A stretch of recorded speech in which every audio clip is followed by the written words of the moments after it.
రామదాసు గారు భద్రాచలంలో రామాలయాన్ని కట్టారు. కట్టినప్పుడు శిఖరం మీద చక్రాన్ని ప్రతిష్ఠ చెయ్యాలి. ఎంతమంది కంసాలుల్లో పిలిచారు, ఎంతో మంది వచ్చారు, ఎన్నో చక్రాలని తయారు చేశారు. ఇన్ని చక్రాలు తయారు చేసినా పూర్తయిపోయిన తర్వాత తీసుకెళ్లి శిఖరం మీద ప్రతిష్ఠ చేద్దామంటే చక్రం సరిపోయేది కాదు. రామదాసు గారు బెంగెట్టుకున్నాడు, ఏమిటి చక్ర ప్రతిష్ఠ అవ్వట్లేదని. ఒక రోజున రామచంద్రమూర్తి కల్లోకి వచ్చారు. ఓయి గోపరాజా, నువ్వు చేయించిన చక్రం దీనికి ఇమడదు.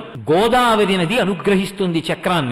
నువ్వు రేపు స్నానం చేసి గోదావరిలో నిలబడు, అలల మీద తేలి సుదర్శన చక్రం వస్తుంది అన్నారు. రామదాసు గారు ఆ గోదావరి నదిలో స్నానం చేసి నిలబడి ఉండగా అలల మీద తేలుతూ వచ్చింది చక్రం. ఇప్పుడు భద్రాచలం రామాలయం పైన ఉన్నటువంటి చక్రం ఉన్నదే, ఆ చక్రం గోదావరి ప్రసాదంగా అలల మీద తేలి వచ్చిన చక్రాన్ని రామదాసు గారు ప్రతిష్ఠ చేశారు. గోదావరి మాట్లాడింది. ఒకానొకప్పుడు రామానుజాచార్యుల వారిని పరమభక్తుడు రామచంద్రమూర్తి. రామానుజాచార్యుల వారంటే విశిష్టాద్వైత మత ప్రవర్తకులైనటువంటి భగవద్ రామానుజుల గురించి కాదు నేను మాట్లాడుతున్నది. భద్రాచలంలో ఉన్నటువంటి అర్చక స్వామి పేరు రామానుజాచార్యుల వారు. పరమభక్తి తత్పరుడు. ఆయన దేవాలయంలో ఉండగా కొంతమంది, ఆ రోజుల్లో అలా ఉండేవి భావనలు, దేవాలయంలో ఉన్నటువంటి విగ్రహాలని ధ్వంసం చేయడానికని బయలుదేరి వచ్చారు. వచ్చినప్పుడు వాళ్ళు వచ్చేస్తున్నారు దండయాత్రగా, రామాలయంలో మూర్తుల్ని బద్దలు కొట్టేస్తారని అవి కనపడకుండా మట్టితో గోడ కట్టేసి చిన్న కన్నం పెట్టి లోపల అఖండ దీపం పెట్టి ఈ కన్నం యువతల నుంచే రాముడికి నైవేద్యం పెట్టేవారు. బయట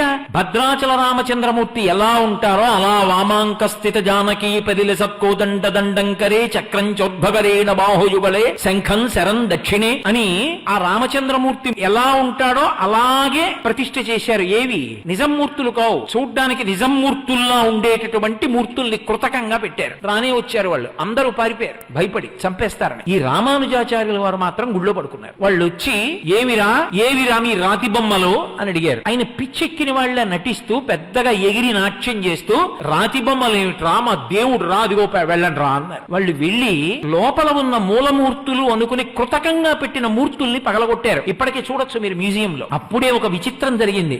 ఎక్కడి నుంచో ఇద్దరు ద్వారపాలకుల మూర్తుల్ని ఒంటె మీద తీసుకొచ్చారు. ఆ ఒంటె నడుము విరిగిపోయింది, అది తీసుకెళ్లలేకపోయింది. ఆ ద్వారపాలకులు ఉండిపోతే వాటినే భద్రాచలంలో పైన ప్రతిష్ఠ చేశారు ద్వారపాలకులుగా. వాళ్ళు భద్రాచలం వచ్చారు. ఇంకా పెద్ద విశేషం ఏమిటో తెలుసా? ఒకప్పుడు రామానుజాచార్యుల వారు అంటే అర్చక స్వామి, ఉత్సవమూర్తుల్ని ఎత్తుకుపోతారు ఎలా అని చెప్పి సీతమ్మని, రాముణ్ణి, లక్ష్మణుణ్ణి ముగ్గురిని పట్టుకెళ్లి తిన్నగా గోదావరి ఒడ్డున ఒక రాళ్ల కుప్ప కింద దాచారు.